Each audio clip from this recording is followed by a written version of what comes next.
Hey, and welcome to Be the Bridge. I'm your host, Brian Peyton Joyner. From the time I was 11, I tried to pray away the gay. But my senior year in college, I realized I could pray and be gay. Each week, I'll share my experiences and chat with others as we build a bridge between the LGBT community and people of faith. Thanks for joining, and let the construction begin.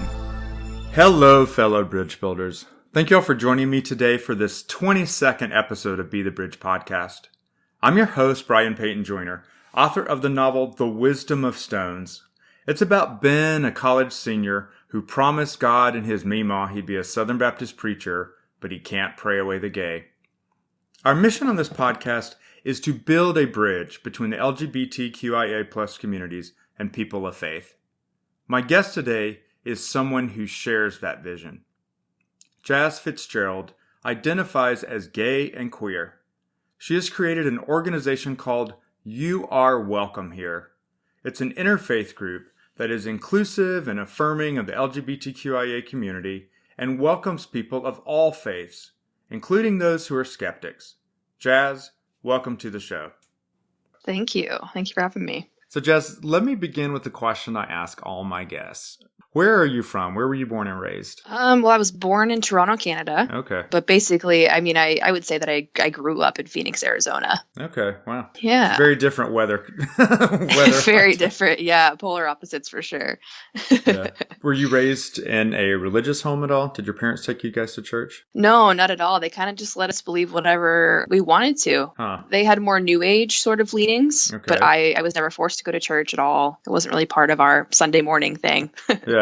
So new age kind of like hippie or earth-based or what exactly? Yeah, more like earth-based, definitely. Yeah. What was your first sort of exposure to what I'll say is like the American version of right-wing Christianity? Oh, it was at my undergrad experience during my time at a conservative Christian university. Oh, wow. How was it that you decided that you would go to a conservative Christian university? Yeah, people always ask that. And Right. Well, I played basketball my entire life, and I Okay. was able to get a small scholarship to be able to go play basketball there. Oh, cool. And I had attended Catholic school, like for high school to play basketball. And so going to a Christian university, I just figured it would be the same sort of thing where I'd kind of just do my thing and the whole religion aspect really wouldn't play into what I was doing. Huh. So what was the Catholic school that you went to? Was that a private school there in Arizona? Yeah, it was a private school in Arizona. I played basketball there. They had one of the top programs in the state. Okay. Did you get any sort of catechism or have to go to chapel or anything during high school?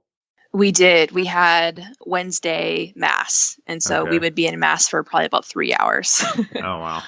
Yeah. So yeah. what was your attitude about faith and church and God and religion? I thought that the practices and the rituals were very beautiful. Uh-huh. I've always loved liturgy. Right. I've always been drawn to that. I just Okay. love words. Right. Did your parents have any rituals or practices or anything that they did as part of sort of this new age spiritualism they had? A few different things, lighting incense Right. and doing, a lot of meditation and things of Okay. that nature. Yeah. Okay. At that time in high school, were you attracted to other women or kind of did you go on dates with boys or what was your kind of sexuality at that point? I never dated a boy. Okay. I always kind of knew that I was never really drawn to being with a boy. Okay. I would always kind of make up different stories when my friends would be like, yeah, I think that he's cute. I'd be like, yeah, like he's fine. Yeah. Yeah. And I didn't date at all. Okay. I just played basketball and I used basketball as my excuse for why I was so busy and whatever else. Right, right.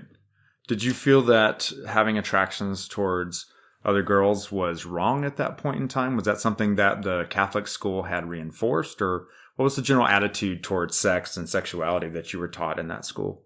I don't remember a whole lot being taught about like a sexual ethic. Okay. The majority of what I remember is just from my college experience because it was evangelical. And so it was Okay. Wow. it was much more centered on like a sexual ethic at that school rather than my Catholic school. Wow. Well, let's jump right into that Christian college that you went to. Yeah. Where was that? Colorado Christian University. Are they affiliated with any particular denomination? No, they're non-denominational.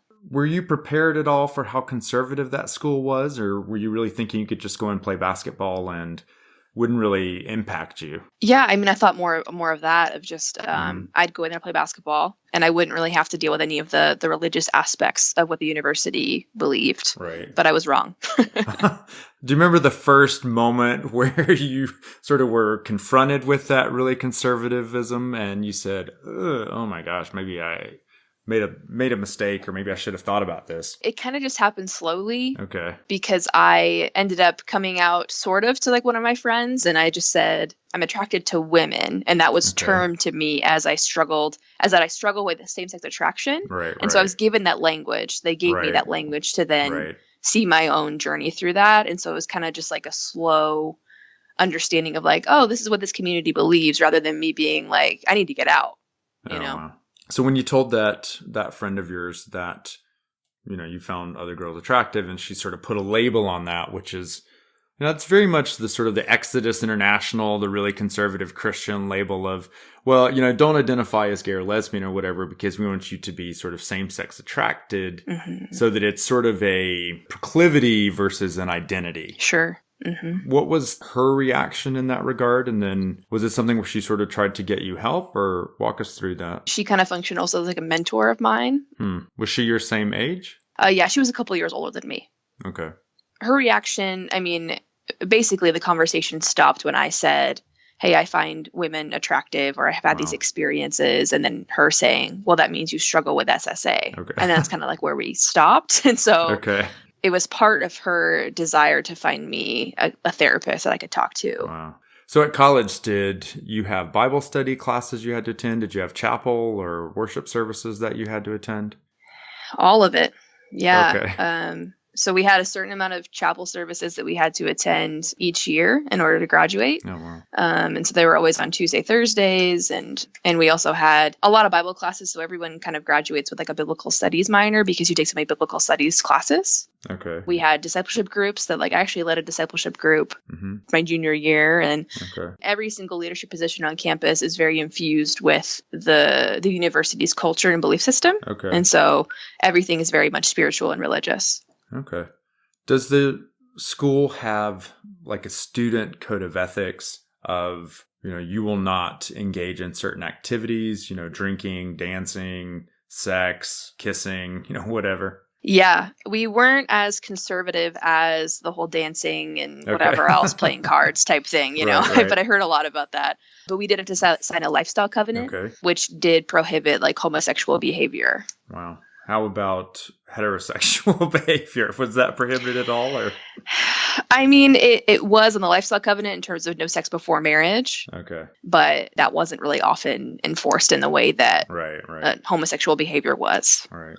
So what were the consequences of sex before marriage? Was that a sort of you could be kicked out of the school consequence, or was it, this is an ideal, we recognize people may fall short, but this is sort of what we're trying to ascribe to? I don't know of any folks that got kicked out because of that. Right. It was more of we had this process that was also alongside our covenant agreement that you could come forward and confess your sin essentially. And then you would kind of be covered from this different disciplinary system that we also had. And so you would be able to then go to therapy like on campus, because we had a counseling center on campus, and be able to kind of talk through that like with a mentor as well. And it was basically an accountability contract in order to how to deal with your sin that you committed. So when you talked with your friend who's a couple of years older and said, you know, I'm attracted towards women, and she said, okay, well, you're struggling with SSA. Did you go into that program and say, here's sort of my sins I need to repent of, then try and get into counseling? Or? I mean, that was the end of my freshman year. And so I came back my sophomore year really wanting to dig into more of, I mean, I believe that it was a problem that I had. That was deeply ingrained in me. I can't really name a whole lot of like why it was that way, but it just was. I mean, it became even worse over the time that I was there, because I was kind of the ex-gay poster child at this school. Oh, wow. Yeah, I did like a lot of different events and things like that. And I don't know if I ever really believed that I was ex-gay. It was more of just like, I have a community that loves me, and they respect me, and I want to continue in this community. So I'm going to do whatever I have to do to be here. Right.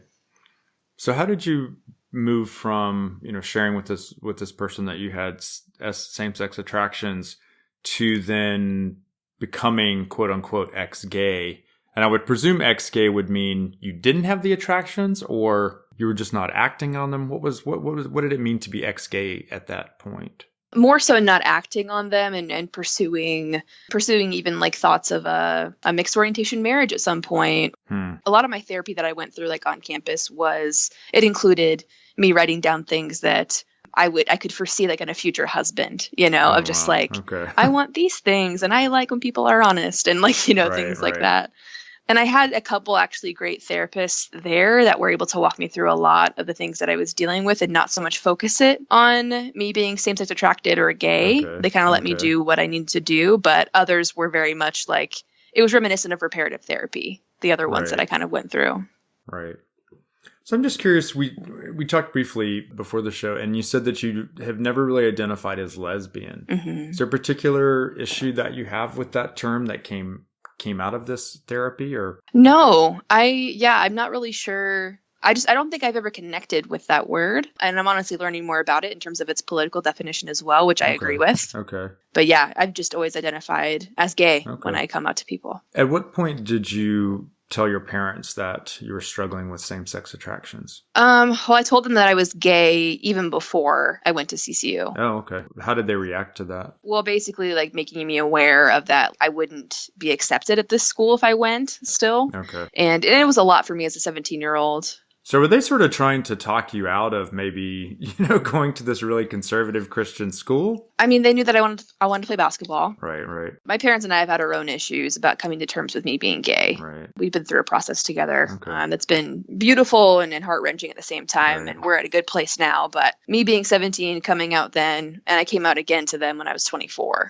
And so that's been that kind of process. Okay. Yeah. So you said that you started therapy at the end of your freshman year? Yeah, beginning of my sophomore year. Okay. But I went every semester from there on out. Okay, and this was like a once a week thing? Yeah, it was once a week. So they would have therapists come in from Denver Seminary down the street or different other counseling practices, and they would do their practicum with us. Okay. I'd have a new counselor every semester. Okay. So who was it that sort of pushed you from, I'm having this sort of struggle, it's very personal with same-sex attractions, to then having you be more public about it and making you sort of the poster child, as you mentioned it, of the ex-gay, on campus ex-gay? It was framed in this way of like sharing the hope of Jesus with other people, that you could come from a really broken space in terms of your sexuality or gender, whatever else, and that you could end up being okay, which... I've obviously wrestled with a lot of it during my time there after college and things like that. But in a sum, that's kind of what I was told. Right. During this ex-gay therapy, was there any attempt made to try and figure out the cause of your same-sex attractions?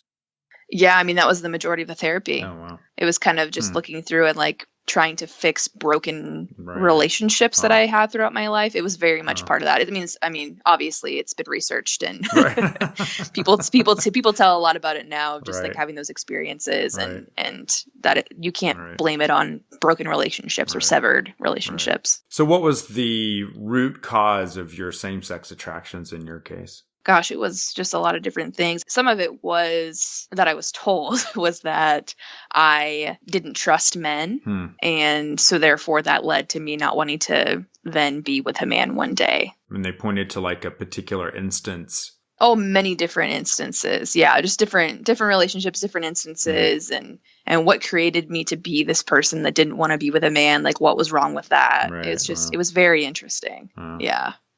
How much Bible study and getting hit over the head with the Bible did you get during these therapy sessions? When you had a new therapist at the beginning of each semester, did they start you out with kind of a really good, let's go through the Bible and tell you all the ways that you're going to hell? No, it was never, at any of my point at CCU, it was never termed in that kind of way. There was never like it wasn't conservative in that way in terms of telling people outright they were going to hell, but it was this underlying rhetoric that was present, and just basically I just knew that I wasn't acceptable in the way that my straight friends were acceptable to the university.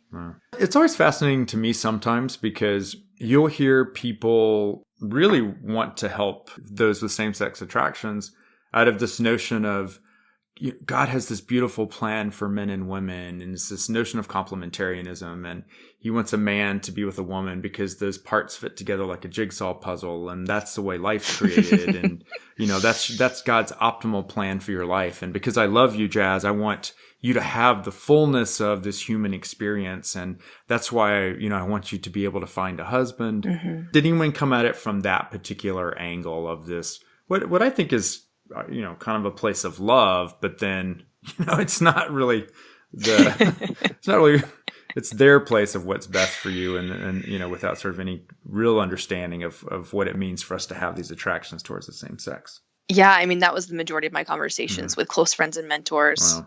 Kind of placing in front of me this hope that I would be able to enjoy the fullness of God in a relationship with a man and have children. Yeah, I mean, that was what was placed before me more than, so that's why I say it wasn't like you're going to go to hell if you do these things. It was more of like, look at what you could do instead. Right. Did your college have a more conservative view of women in the church? Like women can't preach and they can't lead men? Yeah, our theology department, they differed. Each person kind of differed in their theological beliefs in some sense, but overall the majority kind of leaning of the university was toward the more traditional way of like women teach Sunday school, they teach other women and children. They don't teach men. And then what was the general view of the Bible? Was it that the Bible's the divinely inspired, inerrant word of God? In the mission statement for CCU that they held to an infallible view of the Bible, but it was employed in inerrant ways, I think.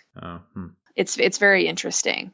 I've been trying to process through that a little bit, but it's always interesting to me because when you look at the denominations that are so opposed to gay rights now, if you were to roll back the clock 50 years and then roll it back even further, 100, 150 years, these were the denominations and the people who were using the Bible to justify slavery, to justify segregation. And it's so interesting to me to talk to some folks and say, well, y'all were really, really wrong about that, right? Like you understand that your faith and your denomination has really screwed up in the past. Yeah. And when you started to take a better look at the Bible and really, looked past some of the particular verses that you wanted to use and really focused on more the general intent of the overall book, then I think you came to realize that slavery's wrong, segregation's wrong. Why is this something that's different? Maybe you're just wrong on this point. Mm-hmm. Was there ever any point in time where someone gave you an alternate view and said, Jazz, maybe this is how you're supposed to be. Maybe this is the way that God made you. Maybe you can't change. Yeah. So my friend Caitlin Von Munster, she also went to CCU and is gay, came out before me. She's a little older than me. Okay. So what also happened at CCU when I was there was that I was fired from my resident assistant position when I was a senior simply for being gay. Oh, wow. So you weren't acting on it at that point. Like you had you identified, but there wasn't anything where you were having a relationship with the woman or anything? Something else happened on campus with another RA. And therefore this overall worry and fear that there was another person in power or another person in an RA position that was gay, attracted, that they needed to be removed. And so I was placed through a lot of different meetings, psych evaluations, and was fired and was termed a risk to the university. Wow. After all that had happened, I stayed connected with Caitlin throughout the years. And I remember her telling me, she was like, yeah, like I'm gay and I'm a Christian and I'm like with someone. And I remember looking at her and being like, yeah, you seem like you're okay. Because I just hadn't seen it before. I don't know. She was just so full of life and love. Right. The way that people always kind of presented homosexuality to me was that I would be in this drama-filled relationship. I would be so upset. Right. I would be just a wreck of a life. And then I'd be really, really broken in every different way that I wouldn't be able to live my life to the fullest. Right. So seeing her sitting there across from me, like for coffee, I was like, wow, like maybe I could actually like be who I am. Wow. It's so funny. And I think that's something I talked to a lot of people. And one of the real difficult things about being in the LGBTQIA plus community is you really don't have a role model of someone who sort of shares that kind of that same identity. If you're Black, and then for the most part, you probably grew up with Black parents and you grew up in the Black community and you have a sense of, kind of what that means and how you can operate, and you have some role models that you can choose in your life. But because we just sort of are dropped, kind of in all communities, very few of us have any sort of role model where you can say, okay, here's my gay uncle so-and-so, and I see him living a life with a partner, and they've been together for a long period of time, and they operate this way. We just don't have that. Maybe that's why there's so much fear about having people like you, maybe in these roles as an RA, of people say, okay, well, gosh, Jazz seems to be pretty together. She seems to be pretty happy. She identifies as gay. Wow, maybe it wouldn't be miserable if I decided to be true to myself and come out. Yeah, I've had many conversations after graduating with different folks who I've known in many different ways who have since come out to me and are. So there's part of that experience, obviously, that I'm thankful for. It was a heart-wrenching experience. One of the worst things I've ever been through, just the trauma that came from that. Right. But it's also creating these beautiful things in my life now. Right. And people are able to live authentically, find hope and find community. That's what I'm all about. Right.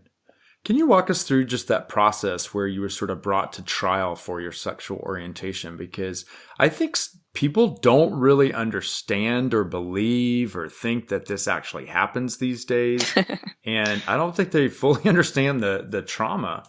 So do you remember like the first instance where did you get a letter? Did someone call you and they said, hey, Jazz, we're going to what? I was called in for a meeting. Okay. And then I had to kind of walk through an accountability contract. It's a very contract, and it's like the head of that, like a lawyer or something. Like, I love contracts, but man, this is like really wow. Yeah. Okay, so they presented you with, and so this is like written on a piece of paper. Here's an accountability contract. And what did it look like? It had many different things that I needed to do on it. Because it was known that. It was known to my bosses that I was gay or that I struggle with SSA. Okay. And so there was an accountability contract that was drawn up before I became an RA because they wanted to keep all their ducks in a row or whatever. So what did it say? What were some of the things you could or couldn't do? I had to go to church every single week with a mentor of mine. Okay, so that was an additional requirement that other students didn't have? Right. This was very personal to me. Okay. I had to meet with another mentor of mine once a week. Okay. I had to let my supervisor know if at any time I felt like I was being tempted or if I felt like I couldn't uphold CCU's sexual ethic anymore. Tempted in terms of like you'd see an attractive woman, or to what extent was that notice requirement? I feel like temptation for me would just be like the feeling of loneliness, of just wanting and desiring to be able to date and to be able to think about a future family. And so if I even had those thoughts, oh my gosh, that would be something that I would need to talk about. Wow. Because it was less for me. I feel like sexuality is just, and sexual orientation specifically is so much more than just the initial romantic or sexual attraction. Right. It's like this longing for something more, for a romantic attachment. Right. And so, those were things I had to talk about. Yeah. It's interesting. The very beginning of the Bible, God realizes it's not good for humans to be alone. But yet then you have this whole group of people who want to look at 5 or 6 little verses and say, well, okay, if you're going to be gay, then you have to be celibate. Yeah. It's just really sad. And kind of hearing a little bit about your story just makes me angry and sad, and that people just don't appreciate how much humans need companionship. Yeah. What were some of the other do's and don'ts for the Jazz Fitzgerald accountability contract? There weren't any new ones. It was more of just like a reassessing of where I was at and what I was doing. But that was like the first meeting of many. And it was more so this kind of interview process, or like, I don't know, interview to be fired process, was passed down from the administration, not from my boss. My boss was very much supportive of me, loved me, like knew me, and really he just had to do it. I had to ask me these questions in order to try to keep things together. So from that initial interview, did you think, okay, well, I just kind of got that out of the way. I can go back and live my life pretty much just kind of the way I was before? And then at what point maybe did you realize, oh man, this is something that's different? Like, I'm probably going to get fired. Well, this all happened in the span of 2 days. So. Oh my gosh. Wow. Okay. It was fast. It was really, really fast. Because we had parents and donors calling, and the administration like being like, we're going to pull our money. It was a lot of stuff like that, of just like, why would you hire gay RAs? The funding thing, which it always comes back to the money. Right. So yeah, I mean, I was put through a bunch of meetings like that day alone. Wow. On October 2nd, 2012 at 3:00. I remember Wow. walking over to that meeting Wow. and being fired by someone who like really, really loved me. Wow. And cared about me and knew me, and they cried with me Wow. as it happened. It was more of an order passed down to them. Right. And yeah, and then I had to be out of my apartment by the next day at noon. Wow. So I had to go back and tell my stairwell full of residents, all of whom I love. They were all sort of waiting when you got back, or you called a special meeting? I called a special meeting. Nobody knew what was happening. Everything was very much under wraps within residence life. So yeah, so I had to call many different meetings, and of course call my parents and find a place to stay. And thankfully, one of my good friends, she let me stay like at her house, and I slept on her floor for the remaining of the semester. And then I was able to find housing back on campus for my final semester, and just graduated and got out of there. You know, they say that moving is one of the most stressful things, even more stressful than dealing with the death in the family. So I can't imagine sort of having to move in one day and then having really no place to live, and then having that whole situation on top of it of people sort of understand. Were you religious at that point? Did you identify as Christian? Did that moment affect your faith at all? I was pretty heavy into reading the Bible. Like I've studied it a lot, and in order to be a resident assistant, I mean, it's kind of touted as like one of the jobs on campus that the most spiritual of leaders kind of take. Okay. So yeah, I mean, I was very much involved in kind of reading my Bible and praying, and I'm still trying to figure out what parts of that were real for me and which parts of that were performance for me. Interesting. But I remember packing all my stuff into my friend's van and then being like driving it across campus and having people like know that it was me driving, like, you know, and seeing all my stuff in the back of the car, and like, and having to kind of process through that, because being an RA on that campus, you created relationships with your residents. You were like a spiritual mentor to them. Right. And though I was fired 6 weeks into the semester, I was already really, really close with a lot of those residents, one of whom I'm still really, really great friends with today. Did you get support from any of the residents when you left? Did anyone call you and say, "We really miss you, sorry this happened"? Or were you sort of persona non grata? No, I mean, I got like a lot of letters from them. I mean, all of them left the meeting very upset when I told them that I had been removed from my position. And it was kind of weird. In the weeks and months that passed, it was kind of like people on campus forgot that happened, but it was still a reality for me. People, obviously, you move on from events pretty quickly, even tragedies of the most horrific, because that's the way kind of life happens. We're on to the next thing. Right. So for me, it was kind of hard trying to find that support in those safe spaces to be able to continue to talk about it, because I needed to continue to process, like, oh my gosh, like I was literally fired within a 2-day span. Wow. And I'm trying to finish out at this school, like where I feel like everyone knows me and knows like who I am now. Wow. And I don't know what this means for my life.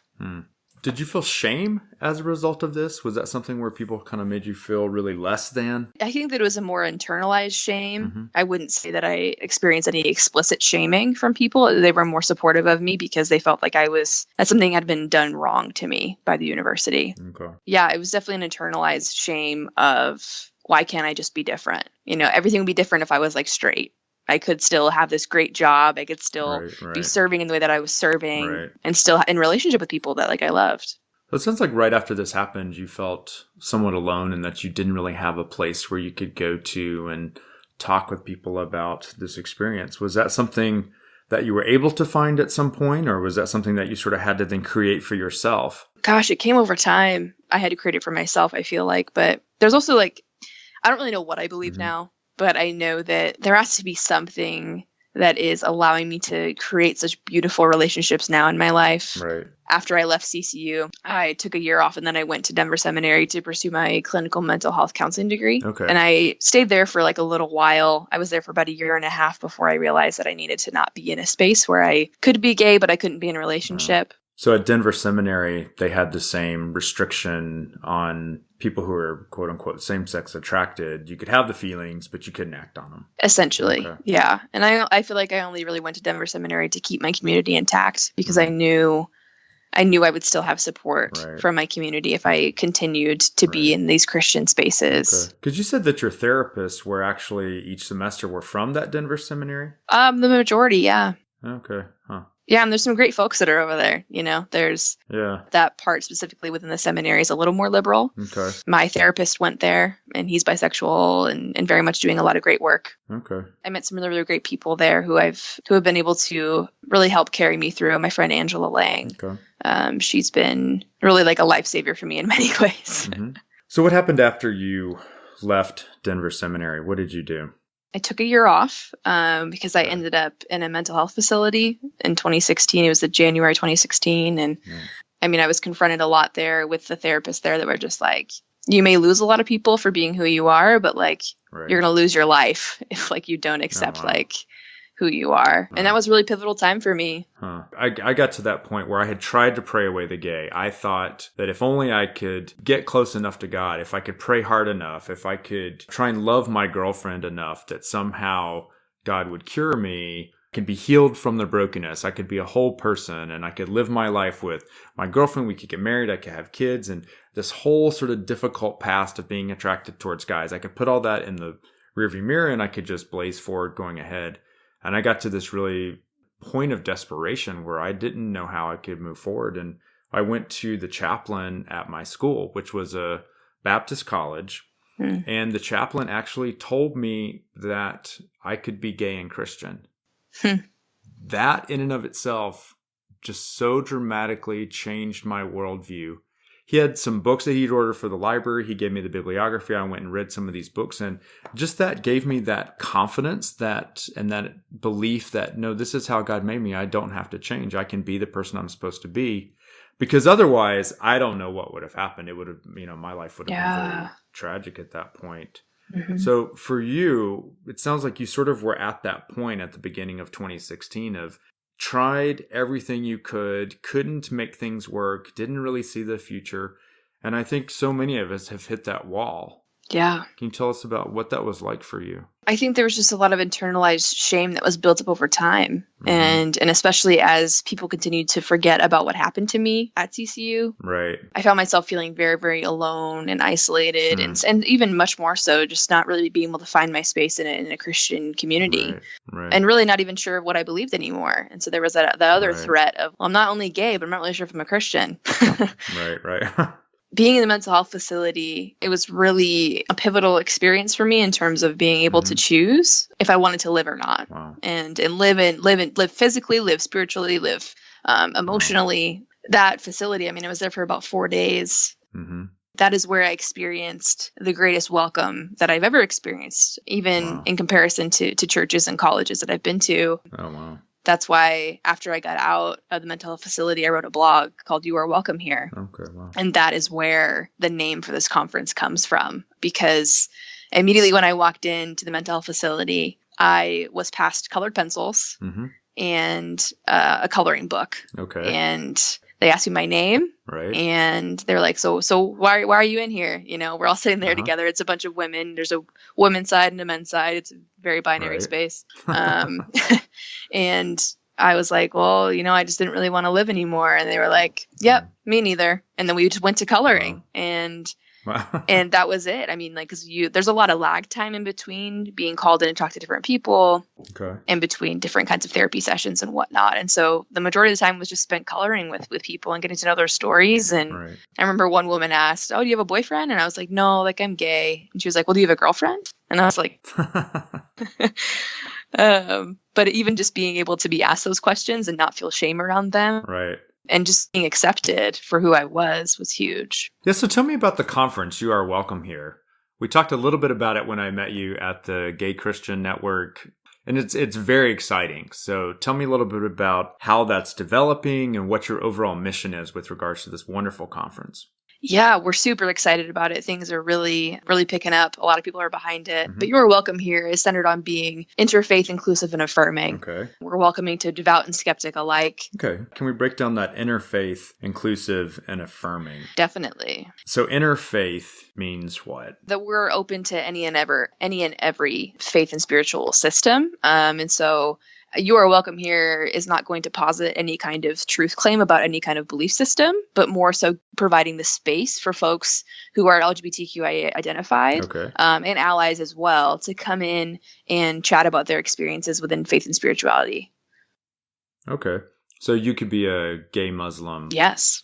And you could come into the group, and because it's inclusive and affirming, they would affirm, your sexual orientation, and you may be able to chat with someone else who may be Muslim and sort of talk about issues and challenges that you faced. Yes. You have it's for devout and skeptics alike. So are these skeptics vis-a-vis religion, or are these skeptics vis-a-vis whether or not homosexuality is a sin or wrong? More tied to religion and faith spaces, that skeptic piece. Right. We recognize that people are going to be all over the map in terms of processing their own sexuality and things like that. There's obviously space for that. But in terms of dealing with the whole skeptic piece of just being I've had a lot of questions ever since we've kind of started this. Right. Of just well, can I come? Even though I grew up in a Catholic home and but I don't believe anything anymore. And I'm yeah, right. Of course you can. Right. I think it's sad to me that so many of us, and I went through this period as well, where the church treats you so horribly and makes you feel that if you're gay, don't even bother. You're just not worthy of even coming to church, of even having any sort of relationship with God. And it's so ostracizing that it's kind of surprising when people actually then say, that was really the church and that wasn't God. And maybe I need to really look more at God than the church and figure out, well, there actually is some real value from having that relationship with God. Mm-hmm. Yeah. And I know that's something that is important to you and also that group, right? Just to sort of help people maybe reconnect if there's some value for them there. Yeah, I truly believe that religion and faith and spirituality can be beautiful, and that they were meant to be beautiful things. Right. That a lot of religion, especially white Christianity, has been politicized. Right. And so therefore, really just trying to let people be able to be where they are, to come in and be hey, I came from this background, not really sure what I'm doing now, kind of identify as more of an atheist, but I just want to talk about my experience of this is what I went through. Right. And yeah, we have a lot of folks that are helping us plan the conference, as well as two of my friends, Ibrahim and Mace, who both come from Islamic backgrounds, but in very different parts of the world. Okay. And they're both at the head of really kind of searching, even just around Denver, for inclusive and affirming mosques, which don't really exist as far as their research has shown. And so the goal of Your Welcome here is for folks like Ibrahim and Mace to come in and become leaders of a new movement where folks who come from different Islamic backgrounds will be able to actually have a space outside of the conference, not just once a year where we all come together, but actually once a week getting together for a dinner, being able to find a space where they can worship together if they so choose, or just talk about the cultural aspects of being queer Muslims. Wow. And that's very much something that me and Mace are in processing about right now as we're at this conference together and thinking about 10 years from now, what could we create for other folks? Because Christianity somehow is leading the way in being LGBTQIA inclusive and affirming, especially in Denver. There's a lot of affirming spaces. Right. But we notice there's no place for anybody else to go. And churches can be really, really triggering spaces for folks. How do we create a space where folks can really just come in, be themselves, have a space to talk about racism, white supremacy, mental health and coming out, grief and loss when you come out? Right. So yeah, it's going to be awesome. I'm very excited. What are the details of the conference? I know it's there in Denver. Can you tell me when is it going to be? Where is it there in Denver? And if people want more information, where should they look? So it'll be October 4th and 5th of this year, 2018. Okay. It'll be on the Auraria campus in Denver, Colorado, which houses University of Colorado Denver, Metro State, and Community College of Denver. We have all the spaces reserved on campus, so all of the conference stuff will be happening there. Very close to downtown, so you can hang out, go get some food after, whatever else. We're planning a few other events, hopefully, in the midst of those 2 days. The times right now, we're trying to figure out in terms of the rooms, how long we want to have the rooms for. But right now it's going to start probably at 9 a.m. both days and kind of go all day. And then for more information, people should look to our website, welcomeyawh.org. And from there, you'll be able to scroll down to the bottom of the page. You'll be able to find our Facebook page, Instagram, and Twitter. I post on there a lot. Great. And I'll also have those details in the show notes. So people go to the website and the show notes, and they can get all those particular links as well. Wonderful. Thank you. Let me conclude our wonderful interview today, and thanks so much for being here. But let me ask you the question I like to ask all my guests at the end of the show. And that's, what do you think the LGBTQIA plus community can do, or the religious community can do, to build a bridge between these two very disparate communities? Gosh, I fought so long for people to see my humanity, Right. for folks to be able to look at me and be like, oh, like you're not just someone who struggles with SSA, like you're an actual person. You have the same longings and desires that I do for family, for romantic attachment, for community. So I don't know if it's so much like putting it on those people who are in those non-affirming spaces and needing to try to prove their humanity to the folks that are in leadership in those positions, because I've done that for a long time, and it led me to a very, very dark space. I would always put the challenge on folks who are not affirming. Right. Like what is holding you back from being able to affirm people in their full humanity? Right. And we can get into the theology of it all, because I've studied it. I've studied a lot of it, Right. and I understand the different biblical barriers for some folks. Right. But when it's a person who feels like they need to die in order to be acceptable to God because they can't live this life anymore, there needs to be a serious reflection on the part of non-affirming folks of like, what side do you want to be on, essentially? Do you want to affirm folks in their full humanity, or do you want to kind of let them believe and see that they're not alone? Right. And it sounds like what you're saying is something that Christ very much believed in, is not to see people as labels. And it sounds like as soon as you had come out with having these same-sex attractions, then that's sort of who you were. You were this person with same-sex attractions. Yes. And you were put into that box, and that's all people saw. Yes. That's a great message for folks in these non-affirming communities, is to stop seeing us as labels. Just think they need to see us as people. And if we all sort of see each other as people, it's a lot harder to hate each other. Yes, exactly. Hey, thanks so much for a wonderful conversation. I really appreciate you being on the show today. Thank you so much, Brian. Thanks for listening to Be the Bridge. If you enjoyed the show, I'd love a positive rating and review on iTunes. I appreciate your support and feedback. For more details, visit brianpaytonjoyner.com or follow me on Facebook or Twitter. The links are in the show notes. Have a great week. And as my grandpa used to say, if you live life by your own rules, you're gonna be okay.